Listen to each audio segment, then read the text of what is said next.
Well, let's get started. Joel, Joel Fisher is the business development manager for Verizon Smart Cities and Communities, and he's going to give us a talk about Transportation 2.0, building intelligent communities. So, Joel, if I can hand it over to you, we should get going. And I think there'll be a couple more joining, but we've got a pretty good crew on already. Fantastic. Thank you, Wolf. I really appreciate it. And good morning, everyone. Hey, so I wanted to kind of start with kind of a high level. I oftentimes get the question, I didn't realize Verizon was in the smart community business. And so I wanted to start rather high level and just explain how our business has evolved over the last 15 years or so to become pretty zero focused in on smart communities, but even more specifically, intelligent traffic. And we have a variety of different solution sets that I'll go into here in a few minutes and provide a lot of detail around those. So, jumping back about 15 years, and I swear to God, this is going to be brief, so not an overarching history lesson, but jumping back about 15 years or so, Verizon began working with multiple different municipalities that just began to grow and grow and grow, centering around Internet of Things deployment. So a variety of different sensors for a variety of different purposes, connecting through the, generally speaking, cellular infrastructure into a hosted backend somewhere where the application was hosted, and obviously that translated the data sets that the sensors were picking up into either actionable or the ability for provided the city to take action on those items, or simply provide new insights into the city around them and the overarching citizen experience throughout the city. Moving forward, so that really began, 15 years ago. What we started to do in seeing and this working with our municipal partners is to develop a partner ecosystem to drive adoption inside of municipal space around IoT. The demand was building, the need was building. We had a lot of the assets in place, cellular, a security team, in order to make sure that it is as private and secure as humanly possible, to enable IoT transformations within the city space. Now, this was way before the term smart city was, in the common vernacular. It was certainly kind of forward thinking from our perspective. But over the last 5 or so years, Verizon has, in addition to our partner ecosystem, begun to develop a wholly owned business dedicated and exclusively focused on smart communities, and that is where Verizon Smart Communities was born from. And so when we look at the various different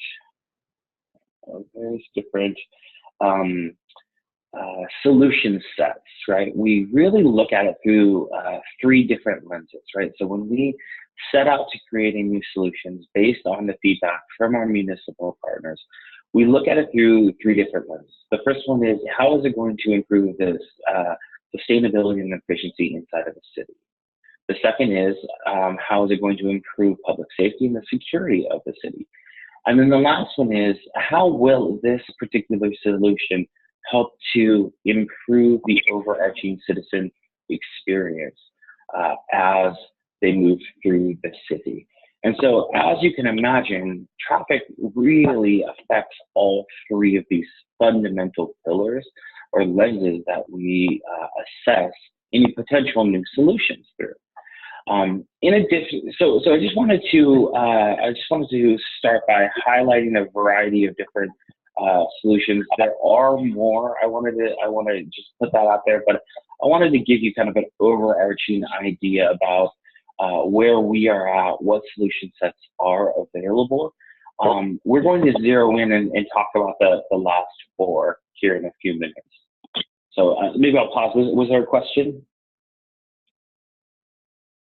Perfect. no worries at all. So when you look at the available solution sets coming, owned, managed, and deployed by Verizon, they really fall into a few different buckets, right? Intelligent lighting, providing command and control overlay onto streetlights throughout a city has pretty significant ramifications, both from a sustainability perspective, reducing the overall energy usage of a city, but then also public safety and security perspective, right? It's a pretty well-known fact that, you know, the better lit a street is, the less likely there's going to be crime, right? The same goes for intelligent video. So intelligent video are security cameras that oftentimes police departments will deploy throughout a city, again, providing additional overlay for safety and security. Now, the four topics that we're going to discuss are really all centered around traffic, or the flow of vehicles throughout the city. So we're going to deep dive into what we refer to as intelligent traffic management, our intersection safety analytics, Verizon Traffic Data Services, and then we'll end with our parking optimization. So for the next couple minutes, I'll just deep dive into these solutions. Again, it will be a relatively high-level overview of these. I'm certainly open to conversation. So if there are questions as we're moving through, please just feel free to interrupt. More than happy to field any questions that as they come up. So while we were doing our traffic assessment, we ran into some pretty consistent refrains from, you know, the elected officials that we were speaking with, as well as the traffic engineers that we work with on a daily basis. But ultimately, it really kind of boiled down to issues that, you know, delay, congestion, blockages, outdated systems for and accurate information. And one that's not on here that I would that I always like to bring up is the ongoing operation and maintenance of any kind of ITS type of deployment. That seems to be a common refrain, and it's something that most DOTs would like to avoid going forward. And so we have a variety, the four solutions that we're going to talk to address all of these concerns and more. A couple of them even tackle the O&M costs related to the standard ITS type of deployment.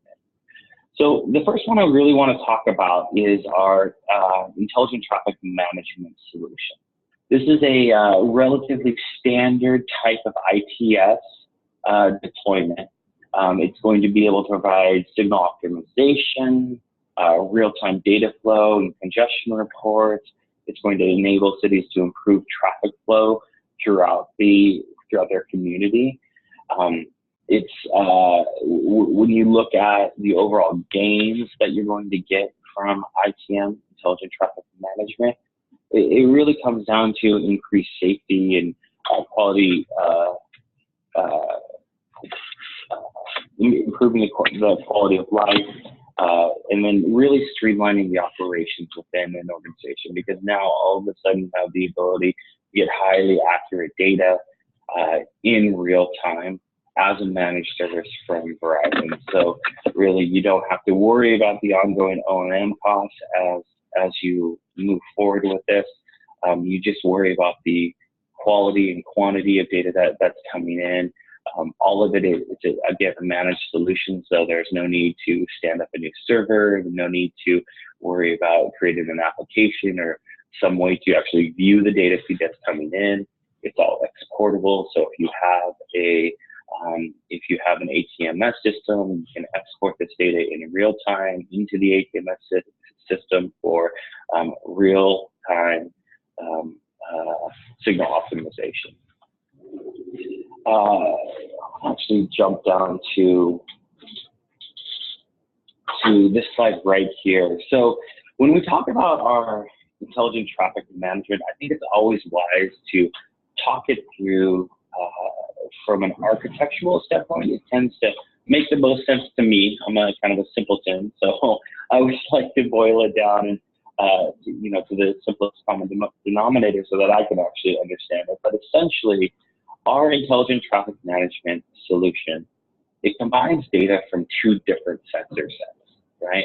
We have one sensor that is actually embedded into the asphalt. So it's a magnetic sensor that's embedded into the asphalt, and you can put those in multiple different locations.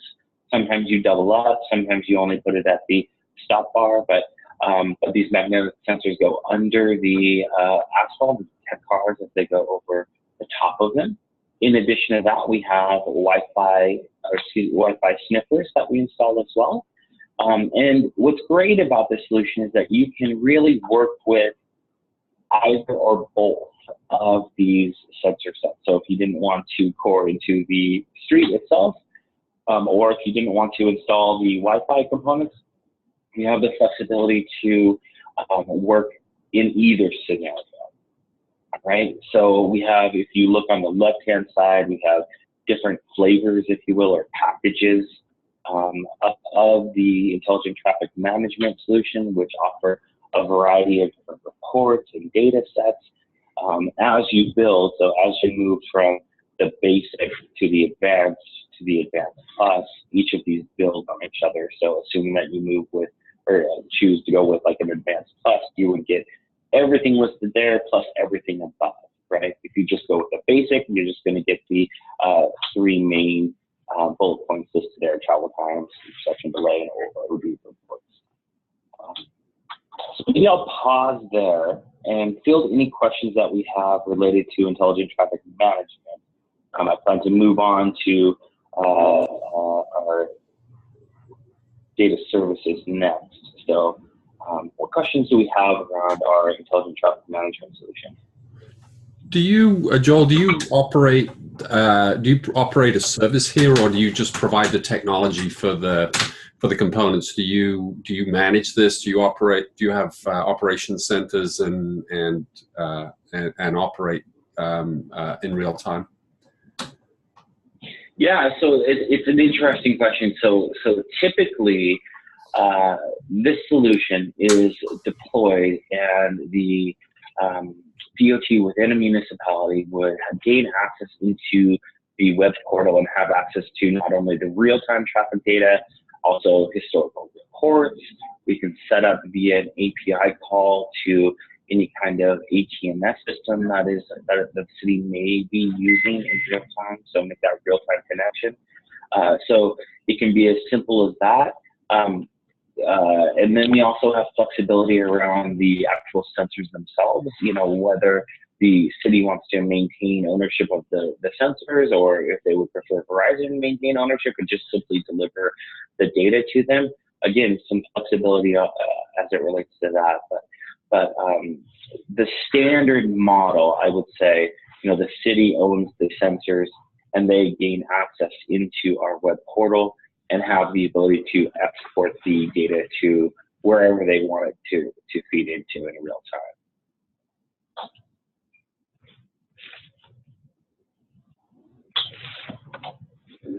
All right, perfect. Well, I'll go ahead and move on, you guys. So looking back, I would really classify our intelligent traffic management as a, pretty standard ITS type of deployment. We have detecting sensors in the field, feeding into a web portal over the cellular network. So it's very attractive in that it does become a relatively managed service by Verizon. You don't have to worry about networking and engaging IT and all the nuanced details that you typically have to worry about, spinning up a server, so on and so forth. So that I think is attractive to a lot of my DOT partners. But in terms of revolutionary, I don't know that we're necessarily breaking new ground there. Now this particular solution set, I would say we are. It is a unique and exclusive service to Verizon. So developed in-house, we are able to market our cellular location data, which will provide congestion mitigation tools, accurate location, and then provide real-time speed and travel directions of people who are using your roadways. So essentially what we are doing with our traffic data services is we are providing the anonymized location of Verizon's customers in aggregate to our DOT partners. We have developed a technology that provides incredibly accurate geolocating of our customer base. We then completely anonymize that, removing phone numbers, any kind of customer identifying information from the data feed, and then funnel it into our real live web portal so that you can, in real time, monitor the congestion, monitor the speeds of any given intersection, corridor, or your city or even state level that you are wanting to monitor and watch. This has some pretty obvious ramifications for a lot of DOTs in that it is a highly accurate recording tool that requires zero sensor deployment or zero ongoing operating, O&M costs. There are no sensors to deploy. We just recently completed a study with Seattle DOT as well as the University of Washington. They compared our data sets to license plate readers as well as Wi-Fi sniffers, and they found that our data sets were far more accurate than either of the two, what they considered the standard ITS, congestion monitoring options.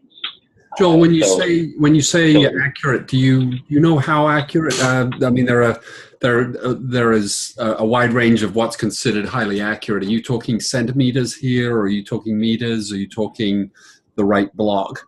Do you know quite how accurate it is? Yeah, so we get down to a 1 foot geo drift with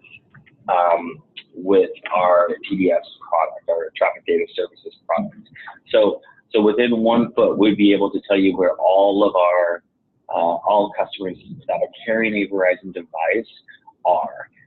We splash that against when we move into a deployment of this solution. What we actually do is, I'll get a little bit nerdy, so bear with me for a quick second here. So the way that cellular works in real time, the cell phone or device that is using the cell network is communicating with the network hundreds of times per millisecond, right? Essentially, the user device is saying, I'm ready for a phone call, I'm ready for a data session, ready to receive or send data packets over the network, right? We use that data for two purposes. Obviously, to initiate data or phone calls, but then in addition to that, we also use that data for network analytics. So it gives us a better idea about the health of our overarching network. When we move into a deployment of traffic data services, what we actually do is we take a special cell phone, essentially, right? And we drive up and down the particular corridor, roadways, highways, whatever we're talking about, whatever the DOT that we're moving into contract with is looking to monitor. We drive up and down and we monitor the pattern that the messages use when communicating back and forth. That provides us very, very accurate geolocation of the devices that are moving up and down those roadways. So it's far better than a standard cellular GPS signal. The technology is fundamentally different than what has been out on the market, and so it allows us to get insanely accurate by comparison. So I think I covered the majority of this, but a couple things I wanted to point out here. Again, I wanted to highlight the fact that this is anonymous data, so there's no way to day over day monitor the same person with the same user ID or something to that effect, identify where they're originating from and where they're going to figure out who they are. That would allow you to figure out who they are. So really want to highlight the fact that this is completely anonymous. The other thing I want to highlight is, as we look to these types of deployments, we're easily able to monitor cars as they're moving through the particular corridor of interest. But then in addition to that, we also offer the ability to monitor multimodal journeys, right? So if someone using a train, if someone using subway, if someone using a bus, right? Because we would have multiple different devices on a bus or on a train or on the subway moving at the same speed in the same direction, cross-referencing that to the train route and or bus routes, allow us to provide multimodal functionality into this tool. And then again, we can take the data, cross-reference it with publicly available demographic from census reports, and it allows us to begin to not only monitor what's happening throughout the city, but then if there is any kind of interest in monitoring, the socioeconomic developments and how it differs depending on how much people are making and what lower income citizens commute times look like compared to higher income citizens within the city. It allows you to parse out data so that you can gain newer and better insights, which can certainly help with grants, and any kind of proposals that you are attempting to get for funding. In addition to that, while we're talking about funding, this is a fantastic and simplistic way to monitor the before and after snapshots, right? So if you are moving into after you secure funding from the federal government or whomever, right? Oftentimes they're going to report out on the impact of the said changes. And this is a really, really easy way to do it. You can pull a historical report, cross-reference that with the report from today or yesterday or 5 minutes ago, and you can get very exacting impacts of, if we're talking about a infrastructure change, the very exacting impact of that infrastructure change. Joel, who's the in data addition to all that, is there a mechanism by which a city or an analytics firm can get access to that anonymized data, or is it only available within Verizon? No. This is absolutely something that cities. This is a data feed that cities can subscribe to. Absolutely. So it is a solution that we offer publicly. So any of our municipal partners would be able to subscribe to this data feed in real time, and then unsubscribe if they wanted to at a later date, and then come back and resubscribe. So it can be very cyclical. They can subscribe because it is a true data as a service. There is no hardware involved, right? They can subscribe as often or as infrequently as they wish. So if there's a particular study that they're wanting to do for a year or 2 years, they can subscribe to the data for that amount of time and then discontinue and then come back if there's another down the line. Joel, what about? So when we look at, sorry. Yeah. Yeah. What about academic researchers who might want to get access to some of the data? Absolutely, that is absolutely a possibility. So they would fall into the government space from a Verizon perspective. So absolutely. And there's also been a limited amount of corporate interest in this. So oftentimes DOTs and stadiums, for instance, a football stadium, Redskins Stadium, right? They are looking to partner together and measure and monitor the impact of a Sunday afternoon game at the stadium on the roadways, and then conversely, the stadium is wanting to measure how many people attend the game, how many people use the subway, how many people use the trains or bus system, when the average person is arriving, and then also where they're going afterward from a cross-marketing perspective. So there are instances too where it can be municipality, it could be a university who's wanting to do studies. It can also be, a corporate customer that subscribes to the state of feed as well. Joel, a question on the data that you have access to. Are you able to get geolocation on all cellular devices, or only the cellular devices that are registered with Verizon? Are you able to detect them? I know you wouldn't carry the call, but you are. Very cool. Sure. Yeah. It's a great question. So this is only Verizon customers, right? But it does provide us with enough statistical data to extrapolate. And oftentimes, two things that I wanted to highlight, right?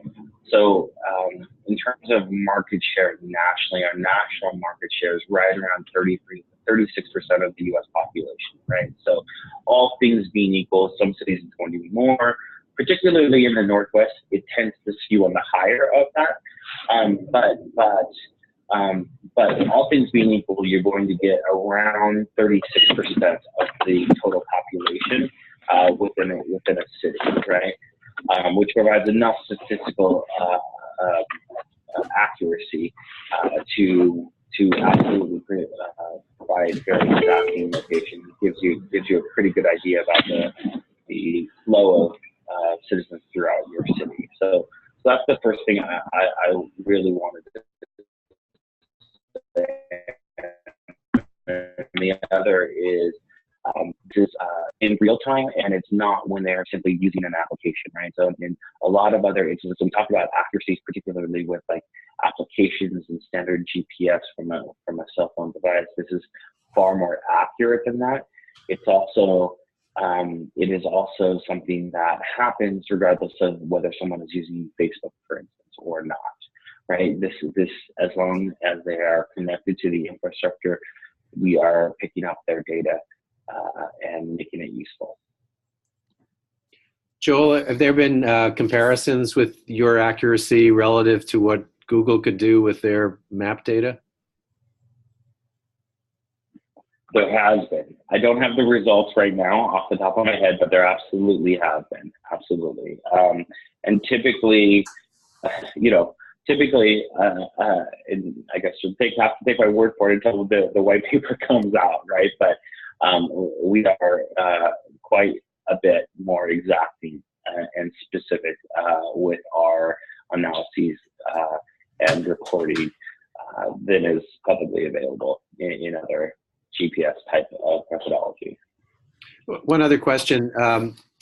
So there's a lot of interest in Portland in looking at mobility issues for people in wheelchairs and people that are visually impaired and that type of thing, and discussions with traffic engineers. Are there any studies where your data have been able to help with some of those kinds of analyses? Yeah, so that's an interesting question. So I typically get a couple questions like that, but here's what I would say. So right now, we're able to differentiate between someone who is in a car, someone who is in a public transit type of system. So whether they're on a bus or a train or what have you, right? We don't have the ability today to differentiate between a pedestrian, a bicycle, or someone in a wheelchair. Now, this is on the roadmap, particularly the bicycle component, but we don't have the ability to provide that level of granularity as of right now. So we might be interested in collaborating with you on that. This is John Fink. I'm at Portland State, and I work with Wilf. Oh, great. Wonderful. I'd love that. That'd be wonderful. So, I really wanted to wrap up with just giving you guys an idea. So, we talked about previously, in terms of the portal itself, you can pull the portal up. It has a very nice map, and you can toggle between real-time congestion reports. It's all color-coded, green meaning things are moving swimmingly, yellow meaning there might be a little bit of concern, and red meaning we're experiencing significant congestion. So you can toggle between a congestion map and an average speed map, right? So now you can see, not only how congested the roadways are, but also how fast the average commuter is moving as they, pass through the particular corridor in question. Outside of those live traffic management solutions, we have the ability to provide a pretty robust and exacting laundry list of reports, right? So I mentioned a couple of these earlier, but traffic impact studies, congestion root cause analysis, which a lot of my DOTs have come to love. We have two different flavors of origin and destination. One is very high level, generally speaking, the people who are commuting into downtown Portland, for instance, where are they coming from, right? So it gives you a general idea, 50% of them are coming from Beaverton or wherever. We also have the ability to provide very exacting origin and destination, people who are coming to, 123 any street, where exactly are they originating from, right? And you can get very, very micro level origin destination, which can significantly assist in a lot of different potential ways. And then it also helps with, we also have a report that helps with mass transit planning, right? So are the bus routes as optimized as it possibly could be?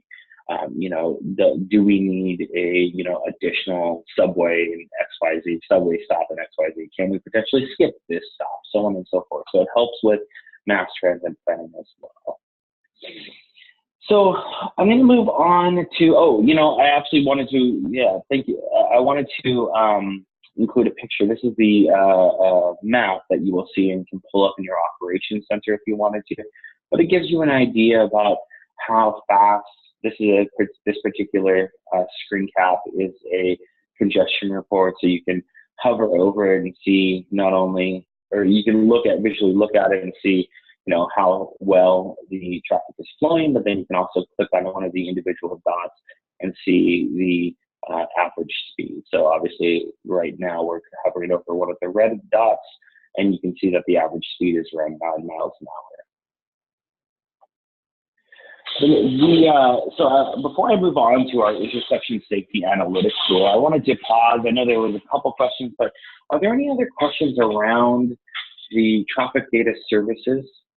John, I'll work through Wilf, and maybe we can have a conversation at a later date, maybe offline. But yeah. Does anyone else have questions?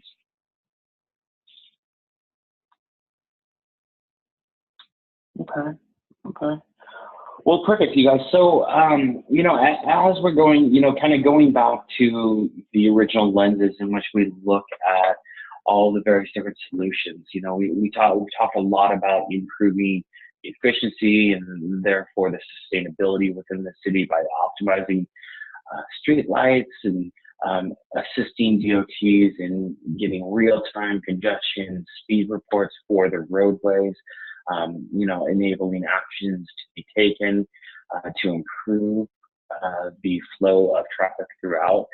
The other traffic-centric solution that I want to spend a little bit of time talking about centers around safety of both the citizens as well as the general public safety within a community. And so we really put a lot of work into developing a solution that allows DOTs to become very proactive in their approach to safety throughout their city. It was with the growing interest and commitment around Vision Zero, it was becoming quite clear that not only was there a desire, but in a lot of ways, from a technology perspective, there was also sort of a vacuum in terms of the shifting from, being reactive from the perspective of improving safety inside of the city's corridors and streets to proactive.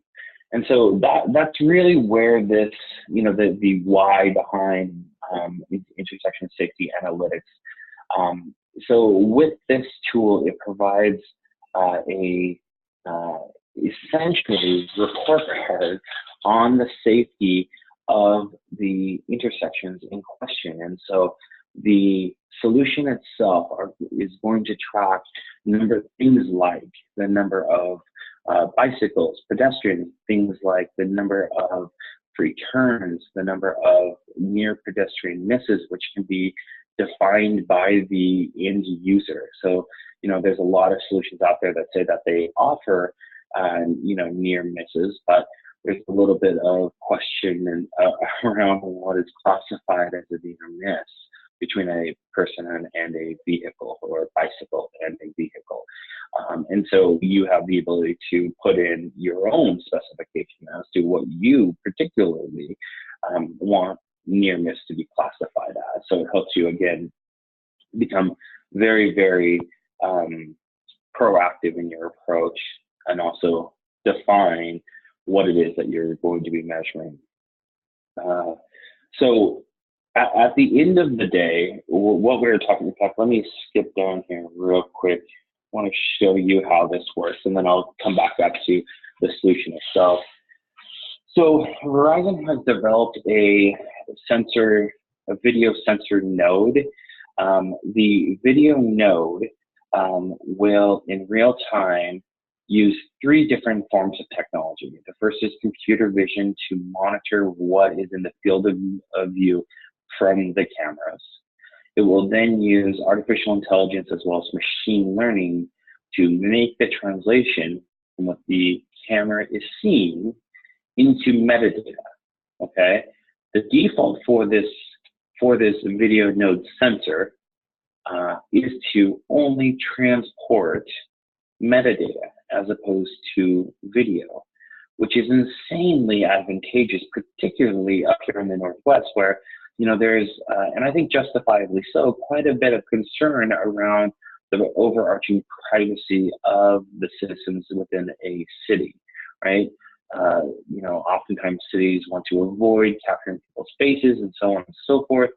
And so the ability for a city to simply deploy a camera that monitors and sends back just exactly the data that the city is interested in gathering and nothing more, and it's not stored anywhere else, is incredibly advantageous. It also provides a very unique and customizable ability to, in fact, get exactly what the city is wanting to monitor. And so funny story, when we originally developed our video node sensors, we made this pretty robust, pretty advanced piece of equipment. And we intended initially to just transmit metadata to the city. So in other words, just send over spreadsheets to the city with what it is, the actual counts of what it is that the city is wanting to monitor, right? So if the city was interested in near misses, if they're interested in parking, if they're interested in parking stalls that are open, if they're interested in a whole variety, number of pedestrians moving through a crosswalk or what have you, we really wanted to leave it relatively wide open. And what we found was most of our municipal partners really liked the data, but lacked the ability to make the data translation between a spreadsheet and something that is actually useful. And so what we've begun to do is launch a variety of different application backends that make sense of the data and provides a visual interface for our municipal partners to interact with the data in a very user-friendly type of manner. It also allows for graphs to be made. It allows for report cards to be made. So, when you're, presenting to council, or if you're presenting to someone who is not a traffic engineer by trade, you can make the data incredibly understandable. And then you can also export the data, right? So for cities like Portland, who have a pretty robust data lake in development and accepting feeds, or they have a interactive Vision Zero map, right? You can funnel this data directly into external or third-party solutions and data feeds. And the data can, because it's standards-based, be absorbed by most systems out there and made available in near real time. So jumping back up, when we talk about intersection safety analytics, this was really the first product line that we launched that made use of this, that made use of these video node sensors. So we, one of the keys for us was providing not only more data, but more importantly, the better data. So we have highly accurate cameras that can differentiate between a whole host of different types of scenarios and identify a whole host of different types of objects as they move through the world. They also have the ability to, in real time, assign GPS coordinates, right? So if you deploy these cameras through a corridor in downtown Portland, for instance, you would be able to monitor as, the red Chevy moved from intersection X all the way to intersection A, and you would be able to monitor that it's the same car moving through each intersection as it goes, so that you can also break that out a little bit more and see, if your report card is showing, hey, are all of a sudden becoming incredibly unsafe in this intersection. Well, maybe it was just a bad car, someone intoxicated, or some type of scenario that caused the driver to be a little bit impaired. So it allows for pretty advanced and robust reporting. And then again, I do just want to reemphasize the fact that all of these data sets can be exported through very common, simple to use APIs. I just want to move through this real quick. I know we're coming up on time. The other way that we have deployed our video node sensor is using our parking optimization, through parking optimization. So what's great about these particular devices is that we can deploy for one or multiple types of solutions. Intersection safety analytics is an incredibly important solution that allows cities to become very proactive in their approach to safety. But then in addition to that, we also have our parking optimization. So the same video node sensors that are monitoring for the safety within an intersection or on a corridor can also monitor the available street parking slots that are currently open or currently being used. That data then can be used to model pricing increases, pricing decreases, dynamic pricing for the parking stalls. And then outside of that, the data can be shared with a variety of different GPS, cellular-based GPS routing tools, Google Maps, Apple Maps, MapQuest, so on and so forth. So that as you're driving from location A to location B, you would be able to not only see your route, but see in real time the number of parking stalls that are available on a street-by-street basis. So you can see just in the example below of the cell phone, someone moving down the corridor is getting real-time reports about the number of stalls open block by block. Makes it a little easier to find parking.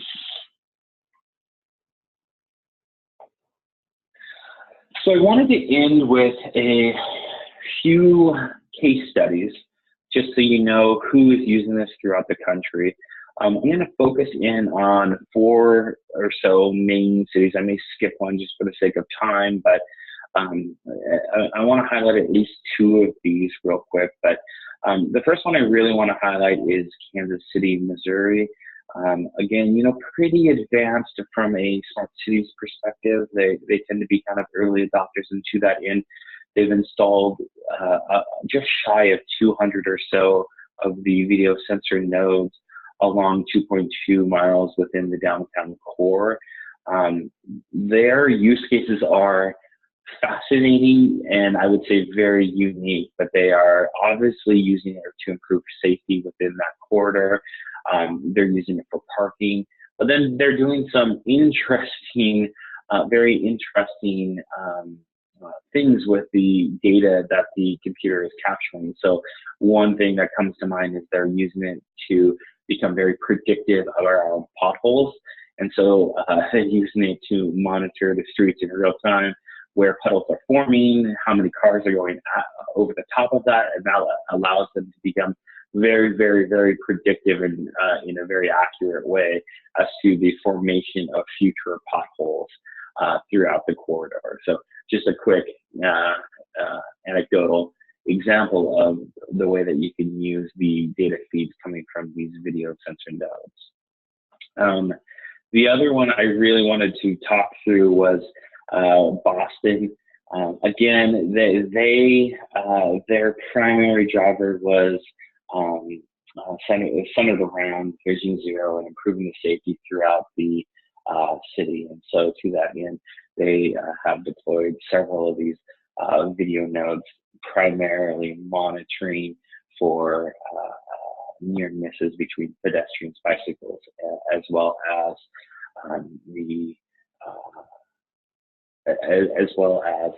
monitoring for total number of pedestrians that are moving through a intersection, and the quantity of vehicles, right? Congestion reports, intersection by intersection.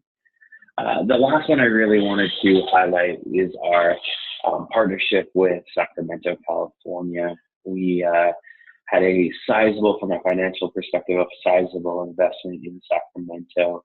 We're doing a whole host of different, we have a whole host of different deployments with Sacramento. Intelligent traffic management, which we spoke about earlier, our Vision Zero intersection safety analytics is being deployed. They had some significant concerns around the growing digital divide within the city, so we're helping to broach that by providing free Wi-Fi in city parks and in other areas throughout the city. And this great partnership has led to Sacramento being one of the very first globally, in fact, to launch with 5G, which actually brings me into the last portion that I really wanted to talk through. So as we've been discussing all the variety of different solution sets that we have, all of these solutions are publicly available today. All of them are operating on the 4G network. Now, as I'm sure most people on the call are aware, 5G is right around the corner. We have announced 4 cities, Sacramento and Los Angeles being 2 of the 4, that are going to be getting 5G before the end of this year. And then we're obviously expecting a pretty significant push as we move forward. But one thing I just wanted to highlight, a couple of things I wanted to highlight, there's some confusion around what 5G is, so I always just like to kind of bring it home a little bit and provide a little bit of an explanation as to what 5G is, and then talk through a couple of the use cases. So fundamentally, 5G is providing much faster, and I mean faster in 2 regards. The throughput, right? So we've been seeing tests of gigabit throughput pretty regularly on mobile devices, right? So incredibly fast internet from a throughput perspective. But then more to our conversation, more to the point for our conversation, we're also seeing an exponential drop in the responsiveness or latency within the 5G network. Now, I bring that up for a couple of reasons. One, oftentimes when people think about 5G, the conversation, moves to gaming or faster internet access, so on and so forth. But the ramifications for augmented and virtual reality are truly mobile, virtual, and augmented reality are in this. But more pertinent for us, I think the biggest way that it's going to affect all of our lives is centers around connected and autonomous vehicles. We are seeing from a global perspective, a pretty unanimous agreement that 5G will be the communication path of choice for connected and autonomous vehicles moving forward. And so from my perspective, that more than anything gives me hope for 5G. It also makes me very, very excited as to the ramifications for 5G.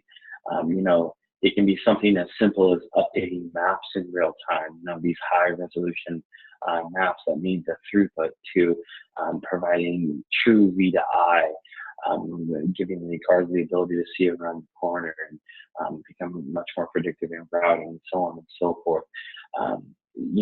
I think more than anything, that is of significant interest to me. We are running multiple tests throughout the country, and they're going very, very well. So I wanted to bring that up. Sacramento is a great example of a city who partnered with us. They certainly were taking advantage of, they certainly have taken advantage of a lot of the more forward-thinking solution sets that are available today, but then have prepared and begun to brace and prepare the city for the future as well with the 5G deployment. So I think we're coming up on, actually we have like 8 minutes left or so. I wanted to maybe pause here and take questions that anyone has. So Joe, just a quick question on this is Ken Montler. Do you have on the 5G? Well, actually, I have a couple questions. But the 5G, is that for mostly for localization? Are you going to use it for localization for autonomous vehicles? Yeah, so I think the jury is still out. I think we have a few years to figure it out. But what I would say is all things are on the table, right? So maybe we have. Right now, we have 5 different studies. In one of the studies, we're using it for V2I. In one of the studies, we're using it just to download maps. And others, we're using it for, providing location services to the vehicle. So we're exploring all of them. So I would say that I wouldn't want to, at this point, put any kind of cap on it. I think that everything is on the table, and we're really actively exploring the art of what's possible prior to making any business decisions about which way we're going to go, for sure. Okay, so that leads to my next question. I apologize, I missed the first few minutes of your presentation, which is great, by the way. Sure. It's really good. Mobility as a service, we're working on some projects that are a couple of years out, and as is every cities, and some of these are large projects, and we're trying to make sure we are putting the right thought process in, as much as the right product. So mobility as a service kind of changes the way we would think about how we operate inside a city, especially in the integration of multimodal, multi-mode, as we look at terminals and we look at vehicles, how vehicles operate, both autonomous and and driver-based, and as they mix together. And everything from scooters to a lot of, in my case, is low-speed vehicles. But we see this happening. Right. So my question to you is Verizon interested in working with actually having more integration into the vehicle? Because I think mobility as a service allows that, to be able to communicate directly what you have. For example, we're putting cameras on cars. Should we be integrating our cameras together with your cameras on the white light posts for near misses, as we try to get to autonomous and try to do that? Yeah, sure. Yeah, and I think I think the short answer is yes. The long answer is how, what that looks like from a business perspective. But essentially, yes, we already have pretty robust relationships with just about every auto manufacturer globally. They're using us in a variety of different ways.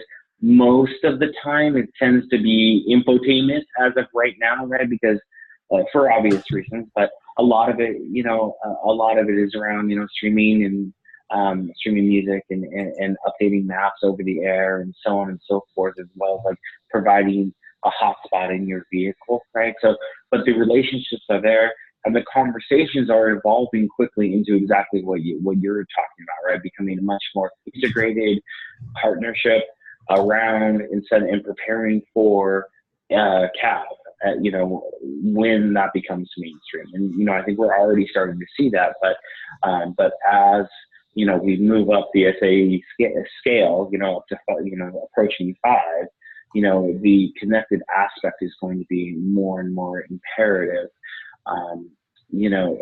combined with the ability to on the fly update maps over the air and not having to, take it into a dealership or connect to a Wi-Fi or, do all the, sort of CD, do all the things that, we've done for years.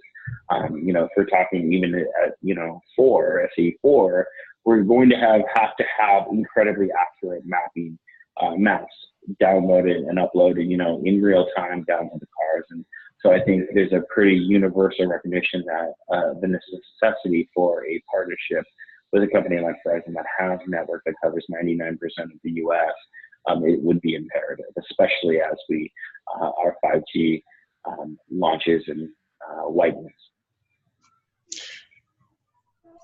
I don't want to take everybody's questions, but I will throw it over to Greta for just a second, because I think the look of a vehicle is going to be a lot different in a couple years as we build more purpose-built, purpose-designed vehicles, especially in the area of freight or movement inside a place like Microsoft or Walmart.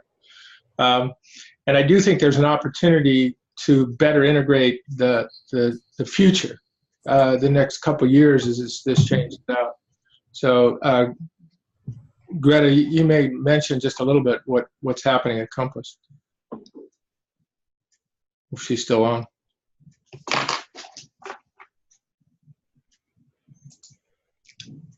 I guess she's gone. So. Sorry, I couldn't get off mute quick enough. Yeah, sorry, can you repeat the question? I know you were talking about Compass and then how what I'm saying is that maybe I'll be blunt. Most of the work that's being done is being done around what we currently have, thinking the way that we always have about freeway cars and the kind of vehicles that travel. And what we see in cities and what we see in freights, especially with autonomous, are going to change the look of the vehicle substantially and probably the size, right? I'm going to move boxes, whatever. And that we should be working today to look at the next 2 years of the multimodal types of vehicles that are going to be created and how we interface to them, because I think they're actually going to move faster than some of the other stuff that large car companies are working on. And Compass is a good example, or Walmart, where we're looking at moving food and goods autonomously in vehicles that haven't been constructed yet. So purpose-built design. And how you see Verizon working with that?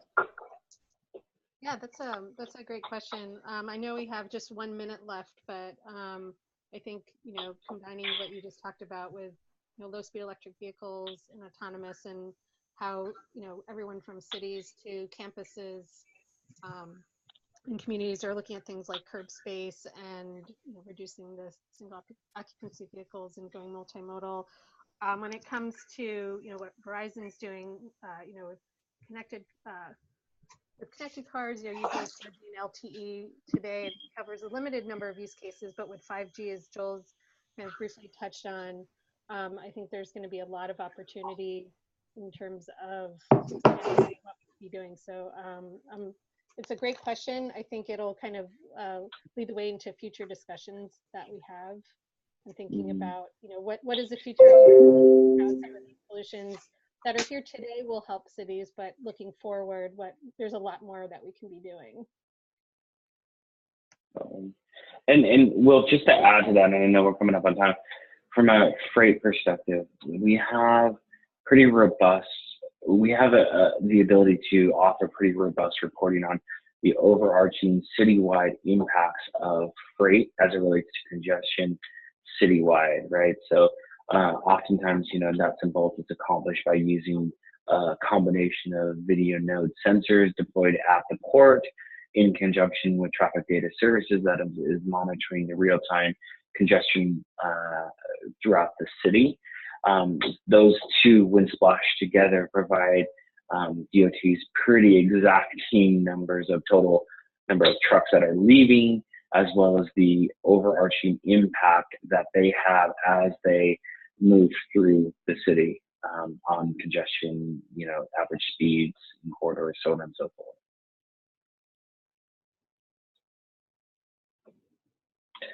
So with that, I mean, Will, I think we're up. We've come to the top of the hour. Yeah, I think I appreciate it, Joel. I appreciate it, Joel. It's great presentation. We should wrap it up here. I suspect the discussions will go on offline. If somebody needs to get hold of Joel, please drop me a note and I'll get you an email address. But thanks, Joel. Excellent presentation, and the slides are on the website, and the presentation will be there shortly too. Thanks, everybody. Have a great day. Fantastic. Thanks, everyone.